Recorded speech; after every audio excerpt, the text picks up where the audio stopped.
பக்கத்துல இருக்க ஒரு திருவனந்தபுரத்துல எங்களுக்கும் சிபிஎம்முக்கும் பிரச்சனை இருக்கிறது. ஆனால் கன்னியாகுமரியில நாங்கள் கூட்டணியில் இருக்கிறோம். ஏனென்றால் இங்கு நாங்கள் இந்த களத்திலே வேறு களத்திலே இருக்கிறோம்.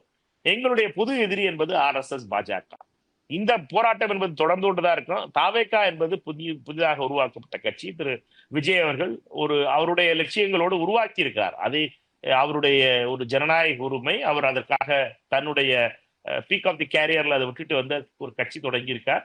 அவருடைய அதற்காக கொள்கை சரியான கொள்கைகளை அவர் எடுத்திருக்கிறார். அந்த கொள்கைகளை குறை சொல்வதோ அந்த கொள்கைகளை வீக்கா பார்ப்பதோ அல்ல காங்கிரஸ் கட்சியினுடைய நிலை. காங்கிரஸ் கட்சியை பொறுத்த மட்டிலே நாங்கள் திரு விஜய் அவர்களுக்கு அவருடைய கொள்கையையும் அவர் மக்கள் மன்றத்தில் செல்ல இருக்கிறார்.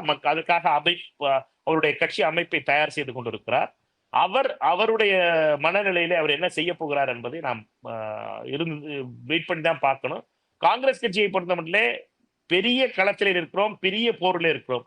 இந்த போரில் இந்த மாநில அளவிலான பிரச்சனைகள் என்பது, மாநில அளவிலான கூட்டு என்பது, மற்ற அந்த நிலை எந்தெந்த நிலையில எடுக்க வேண்டும் என்பதை தலைமை எங்களை பொறுத்த மட்டிலே அந்த தேர்தல் வரும்பொழுதுதான் முடிவு செய்கிறது எப்பொழுதுமே நாங்கள் பார்த்த வரைக்கும். ஆனால் இந்தியா கூட்டணியிலே பாராளுமன்ற தேர்தலில் திராவிட முன்னேற்ற கழகமும் கம்யூனிஸ்ட் கட்சிகளும் விடுதலை சிறுத்தைகளோடும் நாங்கள் நின்றோம். இப்பொழுது வெற்றி பெற்று பாராளுமன்றத்திலே சென்றிருக்கிறோம். பாராளுமன்றத்திலே இந்த பாராளுமன்ற கூட்டத்தொடர் மழைக்கால கூட்டத்தொடர் வரப்போகிறது. அந்த கூட்டத்தொடரில் திமுக,